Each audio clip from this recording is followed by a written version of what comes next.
मैं राजीव मिश्रा और आप देख रहे हैं स्वैच्छिक दुनिया न्यूज़ चैनल। आइए बात करते हैं इस वक्त की कुछ बड़ी खबरें। विराट हास्य कवि सम्मेलन में देश के दिग्गज कवियों ने काव्य पाठ किया। श्री अग्रवाल सभा, मेस्टन रोड, कानपुर नगर के तत्वावधान में अग्रसेन की 5147वीं जयंती पर विराट हास्य कवि सम्मेलन से लाजपत भवन में आयोजित किया गया है। मुख्य अतिथि राजीव गर्ग व स्वागत अध्यक्ष राकेश कुमार गर्ग व हरिओम अग्रवाल रहे, जिसमें मुख्य रूप से पद्मश्री सुरेंद्र शर्मा, अरुण जेटली, आशीष अनिल, संजय झाला, सुदीप भोला, मंजीत सिंह, राधेश्याम भारती, राधिका मित्तल व कानपुर महानगर के राष्ट्रपति पुरस्कार से सम्मानित कवि सुरेश अवस्थी शिरकत कर रहे हैं। मंच का संचालन डॉक्टर सरिता शर्मा ने किया। ये जानकारी पीपी अग्रवाल ने बताया कि उन्होंने ये भी बताया कि अग्रसेन समाज के उत्थान के लिए हमेशा कार्य कर रहा है। निःशुल्क एलोपैथिक व होम्योपैथिक दवा मिलती आ रही है। गरीब बच्चों को निःशुल्क शिक्षा, नेत्र शिविर लगाकर ऑपरेशन कराना निरंतर जारी है। अब ये कार्यक्रम लाजपत भवन में होने लगा है। काव्य पाठ की शुरुआत इलाहाबाद से आए कवि राधेश्याम भारतीय ने कहा कि मैं भी कभी गब्बर था, वक्त ने मुझे बसंती कर दिया सुनाकर वाहवाही लूटी।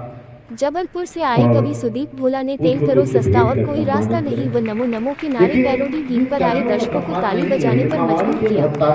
डॉक्टर सविता शर्मा ने सरस्वती वंदना से शुरू किया। आशीष अनिल की कविता देश का तिरंगा कभी झुकेगा नहीं के ओजस्वी गीत ने झकझोर कर रख दिया। अरुण जेटली ने वर्तमान राजनीति और राजनेताओं पर कटाक्ष करते हुए व्यंग्य किया। पूरा पंडाल तालियों से गूंज उठा। सुरेंद्र शर्मा ने भ्रष्टाचार पर कटाक्ष करते हुए माइक संभालते हुए कहा कि अपनी घरवाली पर 4 लाइन सुनाए। उसके बाद कहा कि देश से भ्रष्टाचार कभी समाप्त नहीं होगा। इस कार्यक्रम में प्रमुख रूप से कमल किशोर अग्रवाल, प्रेम प्रकाश अग्रवाल, महेंद्र कुमार अग्रवाल, महेंद्र मोहन गुप्ता, आलोक अग्रवाल, शरद अग्रवाल, मनोज अग्रवाल आदि लोग मौजूद रहे। दिलीप कुमार मिश्र, संरक्षक, स्वैच्छिक दुनिया समाचार पत्र, कानपुर महानगर की खास रिपोर्ट। और कुछ भेंट कर ये हमारे अपने आनंद की बेटी है और हिंदी साहित्य आकाश में एक जादूलमान नक्षत्र की तरह प्रदीप्त हो रही है।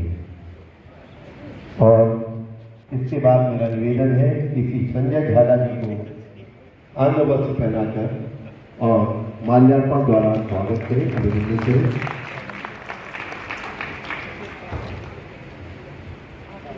इनको कह सकते हैं अभूतपूर्व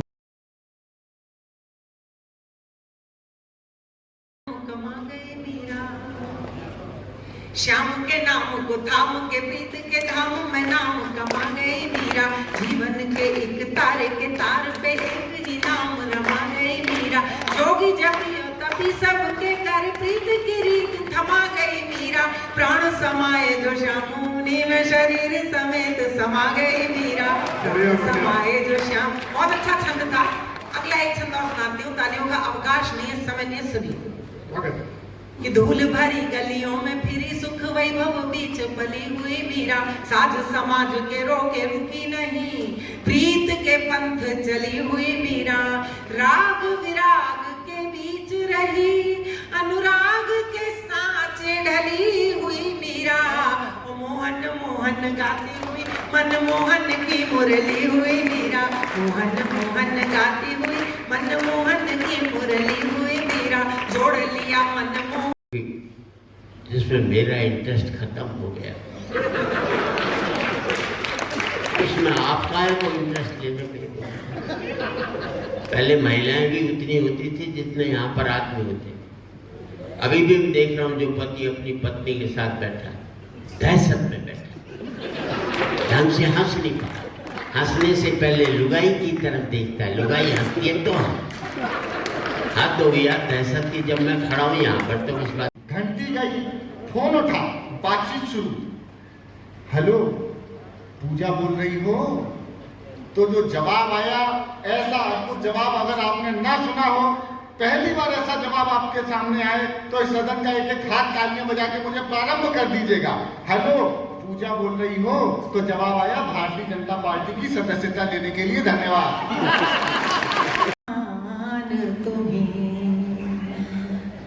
सुर संधान तुम्हीं, गीत विधान तुम्हीं, शुद्ध बुद्धि की तुम ही प्रदान।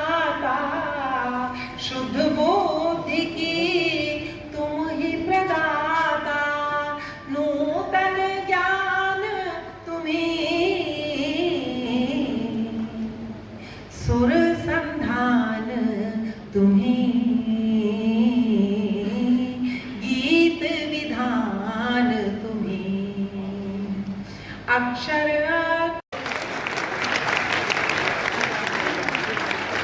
और लगातार कई सालों तक वो कभी समझ चला है जिसमें इतनी भीड़ थी कि इससे 10 गुना तो वापस लौट गई थी।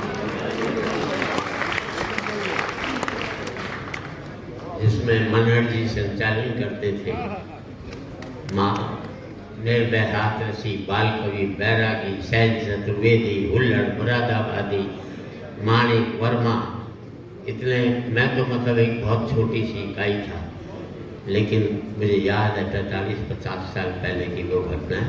तो मैं अग्रवाल समाज ये नहीं समझे, पर ये दिक्कत ये हो गई कि ना आप में सुनने की शक्ति है, ना हमें सुनाने की शक्ति है, और वो कभी भी नहीं है। सीधी सी बात है। मैं नमन करता हूँ आपको और जाऊँगा कि उसी तरह का वो दौर लौटे, लेकिन लौटने वाला नहीं, क्योंकि हमारे बच्चे जब 8वीं तक हिंदी पढ़ाई जाएगी तो बच्चे कहाँ कविता सुनेंगे।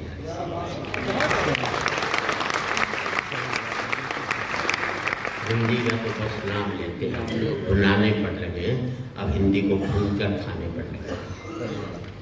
हिंदी दयनीय भाषा थी, हमने उसे दयनीय भाषा सुना है। मैं आपको सैल्यूट करता हूँ।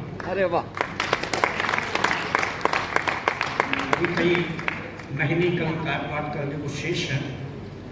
अब मैं थोड़ी देर आपके बीच में हूँ।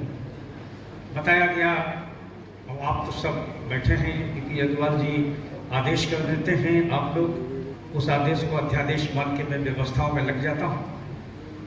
आपको कोई टेक्निकल या पैथोलॉजिकल प्रॉब्लम ना हो तो मेरे सम्मान में एक बार ताली बजा दीजिए। एक निवेदन मैं आपसे कर देता हूँ, दोनों हाथ जोड़ के, और ये निवेदन करता हूँ कि मैंने देखा कि कभी कविता पढ़ रहे होते हैं और बीच से एक आध लोग अचानक उठ जाते हैं। मैं दोनों हाथ जोड़ के निवेदन करता हूँ, जब तक मैं माइक पे हूँ कब आप कोई अचानक मत उठिएगा। और पीपी अग्रवाल जी, ये निवेदन इसलिए करता हूँ क्योंकि भरे पूरे परिवार से जब कोई अचानक उठ जाता है, कविता सुनाने का मन नहीं करता, रोने का मन करता।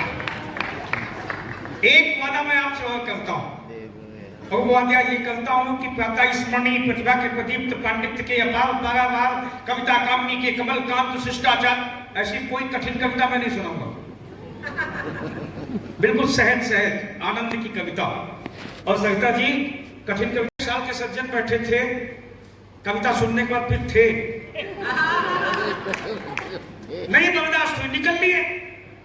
कवि को गिरफ्तार किया गया, जज के सामने लाया गया, बोले तूने इतनी कठिन कविता सुनाई कि एक 90 साल के सज्जन खर्च हो गए, तुझे सजा मिलेगी, फांसी की सजा मिलेगी, बोल तेरी अंतिम इच्छा क्या है। कवि ने दोनों हाथ जोड़े, बोले जज साहब वही कविता मैं आपको भी सुनाना चाहूंगा। ताली बजा दीजिए।